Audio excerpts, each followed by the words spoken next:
അസ്മാഉൽ ഹുസ്ന വല്ലാത്ത പവറാണ്. അല്ലാഹുവിൻ്റെ വിശേഷണങ്ങളാണ്, അല്ലാഹുവിൻ്റെ ഓർമ്മകളാണ്. യാ അല്ലാഹ്, യാ റഹ്മാൻ, യാ അല്ലാഹ് റഹീം, യാ അല്ലാഹ് മലിക്, യാ അല്ലാഹ് ഖുദ്ദൂസ്, യാ അല്ലാഹ് സലാം, യാ അല്ലാഹ് മുഅ്മിൻ, യാ അല്ലാഹ് മുഹൈമിൻ, യാ അല്ലാഹ് അസീസ്, യാ അല്ലാഹ് ജബ്ബാർ, യാ അല്ലാഹ് മുതകബ്ബിർ, യാ അല്ലാഹ് ഖാലിഖ്, യാ അല്ലാഹ് ബാരി, യാ അല്ലാഹ് മുസവ്വിർ, യാ അല്ലാഹ് ഗഫാർ, യാ അല്ലാഹ് ഖഹാർ, യാ അല്ലാഹ് വഹാബ്, യാ അല്ലാഹ് റസാഖ്, യാ അല്ലാഹ് ഫത്താഹ്, യാ അല്ലാഹ് അലീം, യാ അല്ലാഹ് ഖാബിൽ, യാ അല്ലാഹ് ബാസിത്ത്, യാ അല്ലാഹ് ഹാഫിൽ, യാ അല്ലാഹ് ഹാഫിൽ, യാ അല്ലാഹ് റാഫി.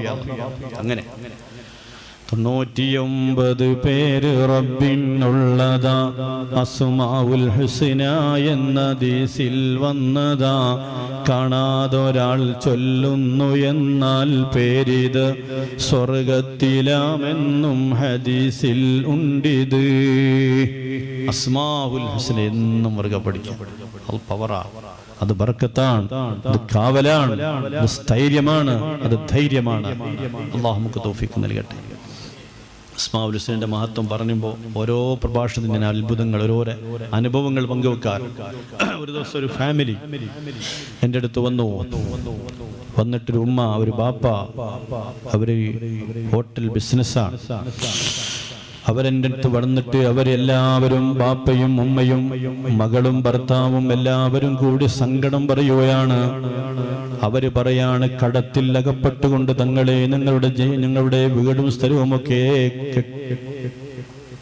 വിറ്റിട്ടും ഞങ്ങൾക്ക് കടം വീടാൻ കഴിയൂല, ജപ്തി ചെയ്യാൻ പോവുകയാണ്. ഇനി ഞങ്ങളുടെ മുമ്പിൽ ഒരേ ഒരു മാർഗമേ ഉള്ളൂ, തങ്ങളെ ആത്മഹത്യ ചെയ്യാം പറയാണ്. കരയാണ് ആ ഉമ്മയും ബാപ്പയും, പ്രായമുള്ള ബാപ്പ, പ്രായമുള്ള ഉമ്മ, അവരുടെ മോള്, ഭർത്താവ്. എന്താ പരിഹാരം? കരയാണ്. ഞാൻ ചോദിച്ചു, നിങ്ങളുടെ അടിസ്ഥാന പ്രശ്നം എന്താണ്? ഏതൊരാൾക്കും ഒരു അടിസ്ഥാന പ്രശ്നം ഉണ്ടാവും. പ്രിയപ്പെട്ട ഉമ്മമാരെ, സഹോദരിമാരെ, പെട്ടെന്ന് ആത്മഹത്യ എന്ന് പറഞ്ഞ ഒരു പരിഹാരമല്ല. ആത്മഹത്യ എന്ന ലോകത്ത് ഏറ്റവും വലിയ പൊട്ടത്തര. ഒരു മുഅ്മിനായ മനുഷ്യനും ഒരിക്കലും തന്നെ ആത്മഹത്യത്തിലേക്ക് ചിന്തിക്കരുതാ. ഏറ്റവും വലിയ വിഡ്ഢിത്തരാണ്. അല്ലാഹു പൊരുത്തപ്പെടൂല, റസൂൽ പൊരുത്തപ്പെടൂല, മുഅ്മിനീങ്ങൾ ആരും പൊരുത്തപ്പെടൂല. അല്ലാഹു തന്ന ജീവിതം എന്തിനാ നമ്മൾ നശിപ്പിക്കുന്നത്? പിന്നെന്താ ചെയ്യേണ്ടതെന്നാണ് നിശ്ചയം. നമ്മുടെ മുന്നിൽ ഒരുപാട് മാർഗങ്ങളുണ്ട്. ഈ കുടുംബം എൻ്റെ മുമ്പിൽ വന്നുകൊണ്ട് കരയുകയാണ്, തങ്ങളെ ആത്മഹത്യയല്ലാതെ വേറൊരു മാർഗവും ഞങ്ങളിലില്ല, ഞങ്ങൾ എന്ത് ചെയ്യണം? ഞാൻ പറഞ്ഞു, 1, 2, 3 പരിഹാരങ്ങൾ നമ്മുടെ മുമ്പിലുണ്ട്, ഞാൻ പറയും പോലെ നിങ്ങളങ്ങ് ചെയ്തോ. അവർ പറഞ്ഞു, ഞങ്ങൾ എന്തിനും റെഡിയാണ്. ഞങ്ങളുടെ അടിസ്ഥാന പ്രശ്നം എന്താ? അപ്പോൾ ഹോട്ടൽ ഫീൽഡാണ് ഞങ്ങളുടെ ഫീൽഡ്. ഞങ്ങൾ ഒരുപാട് ഹോട്ടലുകൾ തിരഞ്ഞു നോക്കി, എവിടെയും ഹോട്ടൽ കിട്ടുന്നില്ല. ഹോട്ടൽ കിട്ടി, 1, 2 ഹോട്ടൽ തുറന്ന് ഞങ്ങളങ്ങനെ സലാമത്തായി പോകുന്നുള്ള പ്രതീക്ഷ ഞങ്ങൾക്കുണ്ട്. പക്ഷെ അതും സാധിക്കുന്നില്ല. അങ്ങനെ എല്ലാം മുടങ്ങിക്കിടക്കുമ്പോഴാണ് നമ്മൾ അസ്മാഉൽ ഹുസ്ന ഇടപെടേണ്ടത്. അവിടെയാണ് ധൈര്യത്തോടുകൂടെ എൻ്റെ റബ്ബന്നെ കൈവിടൂല. അതാണ് മുഅ്മിനീങ്ങളുടെ ഈമാൻ. ഈമാൻ എന്ന് പറഞ്ഞാൽ അല്ലാഹു തആലാന്റെ വിശ്വാസമാണ്, അല്ലാഹുവിലുള്ള അർപ്പണബോധമാണ്. ഞാൻ അവരോട് പറഞ്ഞു, നിങ്ങൾ ഇന്നു മുതൽ നിങ്ങൾ അസ്മാഉൽ ഹുസ്ന പതിവാക്കിക്കോ. എന്നിട്ട് നിങ്ങൾക്ക് നല്ല 2 ഹോട്ടൽ കിട്ടണം, അല്ലേ? ഹോട്ടൽ കിട്ടിയാ പോരെ? ആത്മഹത്യ ചെയ്യേണ്ട കുടുംബത്തോട് ഞാൻ പറയാണ്, അവർ ആത്മഹത്യ കരുതി വന്നവരാണ്. ചെയ്യല്ലേ ഉമ്മ, ചിന്തിക്കല്ലേ ബാപ്പാ. അവരോട് ഞാൻ പറഞ്ഞു, നിങ്ങൾ അസ്മാഉൽ ഹുസ്ന എന്നും ചൊല്ലിക്കോളി. 2 ഹോട്ടൽ കിട്ടിയ പോരേക്ക് 2 ഹോട്ടൽ ഇൻഷാ അല്ലാഹ് കിട്ടും. അസ്മാഉൽ ഹുസ്ന റാത്തീബ് 2 പ്രാവശ്യം ചൊല്ലിക്കാൻ അങ്ങ് നേർച്ചയാക്കിക്കോളി. എന്നിട്ട് അവർക്ക് ഓതാനും പറഞ്ഞു കൊടുത്തു. ഇൻഷാ അല്ലാഹ് ഒരാഴ്ച കൊണ്ട് നിങ്ങൾക്ക് ഹോട്ടലും കിട്ടും, പണിയും തുടങ്ങും. സുബ്ഹാനല്ലാഹ്, അവരുടെ കണ്ണുനീർ ഞാൻ ഇപ്പോഴും കാണുകയാണ്, വിതുമ്പുകയാണ്. അവര് എന്താണ് കടത്തിൽ മുങ്ങിയിട്ടാണ് വിഷമിക്കുന്നത്, പ്രയാസപ്പെടുന്നത്. സുബ്ഹാനല്ലാഹ്, ഉമ്മമാരെ പരിഹാരമുണ്ടേ, ഉപ്പമാരെ പരിഹാരമുണ്ടേ.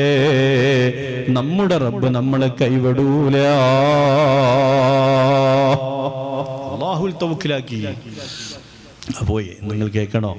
3-ാമത്തെ ദിവസം ആ കുടുംബം എന്നെ വിളിച്ചു. തങ്ങളെ ഞങ്ങൾ 2 സ്ഥലത്ത് പോയി നോക്കി, 2 നല്ല ഹോട്ടലും കിട്ടിയിട്ടുണ്ട്. ഞാൻ പറഞ്ഞു, വേഗം ഓപ്പൺ ആക്കിക്കോളി. ഭാര്യയും ഭർത്താവും ഉമ്മയൊക്കെ ഹോട്ടൽ പണിക്കാരാണ്. മാഷാ അല്ലാ ഡേറ്റ് പറഞ്ഞു കൊടുത്തു. 2 സ്ഥലത്തും അവർ ഹോട്ടലിൽ തുടങ്ങി. മാഷാ അല്ലാ. ഇത് മാത്രമല്ല, ഹോട്ടൽ നല്ല കച്ചവടവും വന്നു. അങ്ങനെ കച്ചവടം കാര്യമൊക്കെ എന്നെ അത് ഓപ്പണിന് വേണ്ടി എന്നെ വിളിച്ചു. ഞാൻ പറഞ്ഞു തുടങ്ങിക്കോളൂ, ഞാൻ വന്നോളാം എന്ന് പറഞ്ഞു. പിന്നീട് ഞാൻ അവിടെ ചെന്നു. ഹോട്ടലിൽ കയറി ചായ കുടിച്ചപ്പോൾ ഇഷ്ടം പോലെ നല്ല കച്ചവടം. 2 ഹോട്ടലിലും ഭക്ഷണങ്ങൾ, ഉഷാറുള്ള ഭക്ഷണങ്ങൾ കൊടുത്ത് നല്ല കച്ചവടം കിട്ടി. അങ്ങനെ കടങ്ങൾ മെല്ലെ മെല്ലെ മെല്ലെ അവർ വീട്ടി. നിങ്ങൾക്കറിയോ, ഇപ്പം നല്ല സ്റ്റാൻഡേർഡിലായി ജീവിക്കുകയാണ് ആ ഫാമിലി. ഇത് 1 അല്ല 2 അല്ല, ഒറ്റപ്പെട്ട സംഭവമല്ല. അപ്പം ആത്മഹത്യയിലേക്ക് ചിന്തിക്കൽ മുഅ്മിനീങ്ങളെ പാടില്ല. നമ്മുടെ ദൗർബല്യ നിമിഷങ്ങൾ എങ്ങനെ പിശാച് തോണിപ്പിക്കാം. പിശാചിനതാണല്ലോ പണി. ഞാൻ കാരണം പറഞ്ഞല്ലോ മുമ്പ്, പിശാച് എന്ന് പറഞ്ഞാൽ എന്താണ് സാധനം? നമ്മളെ എങ്ങനെയുണ്ട് പറ്റിക്കാൻ. നമ്മളെ സൈക്കോളജിയും നമ്മുടെ ബയോളജിയും കെമിസ്ട്രിയും ഫിസിക്സും മാത്സും ഒക്കെ പഠിച്ചപ്പോൾ ശൈത്താന്മാർ വരുന്നത്. ഇന്റർനെറ്റ് നല്ലോണം അറിയാം ശൈത്താന്മാർ. നമ്മൾ വിചാരിക്കും ഞാനിപ്പോൾ കുഴപ്പമൊന്നുമില്ല, ഞാൻ അത്യാവശ്യം ഇന്റർനെറ്റ് ഇവർ കൈകാര്യം ചെയ്യുന്ന ആളാണ് എന്ന് വിചാരിച്ച് നമ്മൾ നിൽക്കും. പക്ഷെ ഇങ്ങനത്തെ ആളെ പറ്റിക്കാനുള്ള ഇന്റർനെറ്റും കമ്പ്യൂട്ടർ ചെങ്ങായിൻ്റെ കയ്യിലുണ്ടാവും. അവൻ അങ്ങനെ നോക്കും. നമ്മുടെ സൈക്കോളജി, മനഃശാസ്ത്രം എന്താ നോക്കും. പറ്റിക്കാൻ ഇഷ്ടപ്പെട്ട ലാംഗ്വേജും കിട്ടു തരും, ഇഷ്ടപ്പെട്ട വിഷയം. നിസ്കാരത്തിലാണ്, നമസ്കാരത്തിലാണ്. അപ്പോൾ അവര് നമ്മളെ പറ്റിക്കാൻ എപ്പോഴും കൂടെയുണ്ട്. ഖുർആൻ പറഞ്ഞില്ലേ, ഖുർആൻ ഇടയ്ക്കിടയ്ക്ക് ഇങ്ങനെ പറയും, അലം അഹ്ദിലൈക്കും യാ ബനീ ആദമ അല്ലാ തഅ്ബുദുശ് ശൈത്വാൻ. കാരണം ഇന്നഹു ലക്കും അദുവ്വും മുബീൻ, വ്യക്തമായ ശത്രുവാണ്. അപ്പം ഈ കുടുംബം പിന്നെ രക്ഷപ്പെട്ടു പോയി. മാഷാ അല്ലാഹ്. അപ്പം അസ്മാഉൽ ഹുസ്ന വലിയ പരിഹാരമാണ്. റാത്തീബ് ചൊല്ലിക്കോളി, അസ്മാഉൽ ഹുസ്ന എന്നും മുറുകെ പിടിച്ചോളി, എവിടെയും കുഴങ്ങൂല. കാരണം ഓരോന്നും വീറ്റ പവറാണ്. അല്ലാഹ് അല്ലാഹ്, റഹ്മാനി അല്ലാ, റഹീമി അല്ലാ, മലിക് അല്ലാ, ഖുദ്ദൂസി അല്ലാ, സലാമി അല്ലാ, മുഅ്മിനി അല്ലാ, മുഹൈമിനി അല്ലാ, അസീസി അല്ലാ, ജബ്ബാറി അല്ലാ, മുതകബ്ബിരി അല്ലാ, ഖാലിഖി അല്ലാ, ബാരി അല്ലാ, മുസബ്ബിരി അല്ലാ, ഗഫാറി അല്ലാ, ഖഹാറി അല്ലാ, വഹാബി അല്ലാ, റസാഖി അല്ലാ, ഫത്താഹി അല്ലാ, അലീമി അല്ലാ, ഖാബിലി അല്ലാ, ബാസിതി അല്ലാ, ഹഫിലി അല്ലാ, ഖാഫിലി അല്ലാ, റാഫി അല്ലാ, മൈസി അല്ലാ, മുദല്ലി അല്ലാ, സമീ അല്ലാ, ബസീറി അല്ലാ. എന്ത് രസമാണ്, ഇമ്പമാണ്. അതിനെപ്പറ്റി അല്ലാഹ് കൊടുത്ത പേരോ വലില്ലാഹിൽ വലില്ലാഹിൽ വലില്ലാഹിൽ അസ്മാഉൽ ഹുസ്ന. ഭംഗിയുള്ള പേരുകൾ അല്ലാഹ്ക്കുണ്ട്, പ്രൗഢമായ പേരുകൾ അല്ലാഹ്ക്കുണ്ട്, ചന്തമുള്ള പേരുകൾ അല്ലാഹ്ക്കുണ്ട്. അല്ലാഹുവിന്റെ ഇഷ്ടപ്പെട്ട പേര്.